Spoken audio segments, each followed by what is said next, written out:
aturan pemilu dan pilkada kini berubah lagi. Namun lebih fokus pada waktu pelaksanaan. Mahkamah Konstitusi, MK, memutuskan mulai 2029, pemilu dan pilkada kini tak lagi berlangsung serentak. Artinya banyak kekurangan yang ditemui saat pelaksanaan pilkada serentak. Kini semuanya akan dipisah pelaksanaannya, agar tidak mengganggu satu sama lain. Masih banyak pertimbangan lain, hingga MK memutuskan hal tersebut. Pelaksananya harus ada jeda maksimal 2 tahun atau paling lama 2 tahun 6 bulan. Hal itu diputuskan oleh MK dalam sidang pembacaan putusan pada Kamis, 26 Juni 2025, hari ini. Berkaca dari pengalaman pemilu dan pilkada 2024, masih banyak masalah yang timbul akibat pelaksanaan yang serentak. Seperti halnya tumpukan beban kerja penyelenggara pemilu hingga ancaman terhadap kualitas penyelenggaraan pemilu. Selain itu, pelaksanaan yang berhimpitan juga berimplikasi pada partai politik, terutama berkaitan dengan kemampuan untuk mempersiapkan kader partai politik dalam kontestasi pemilihan umum, kata Hakim Arief Hidayat. Kini, MK menyatakan norma pasal 167 ayat 3 dan pasal 347 ayat 1 Undang-Undang Nomor 7 Tahun 2017 tentang Pemilu,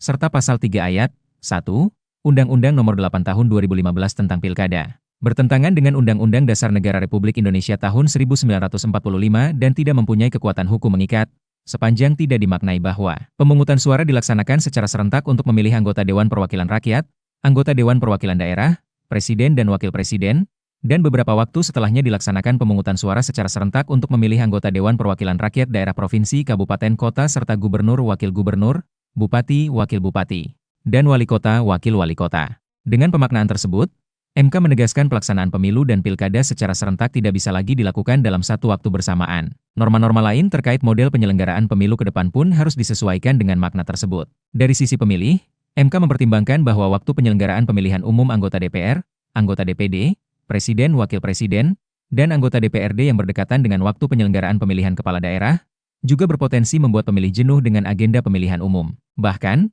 lanjut Wakil Ketua MK Sali Isra, jika ditelusuri pada masalah yang lebih teknis dan detail, kejenuhan tersebut dipicu oleh pengalaman pemilih yang harus mencoblos dan menentukan pilihan di antara banyak calon dalam pemilihan umum anggota DPR, anggota DPD, Presiden, Wakil Presiden, dan anggota DPRD yang menggunakan model 5 kotak. Fokus pemilih terpecah pada pilihan calon yang terlampau banyak dan pada saat yang bersamaan waktu yang tersedia untuk mencoblos menjadi sangat terbatas.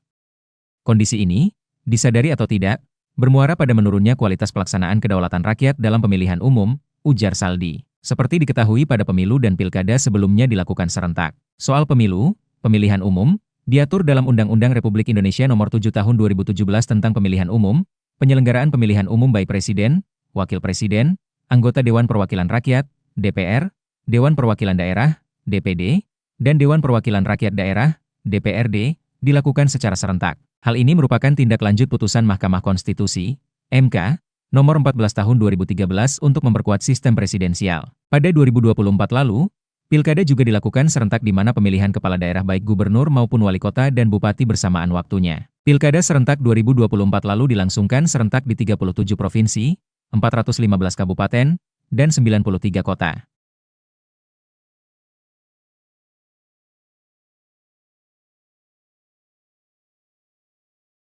Download Tribun X sekarang, menghadirkan lokal menjadi Indonesia.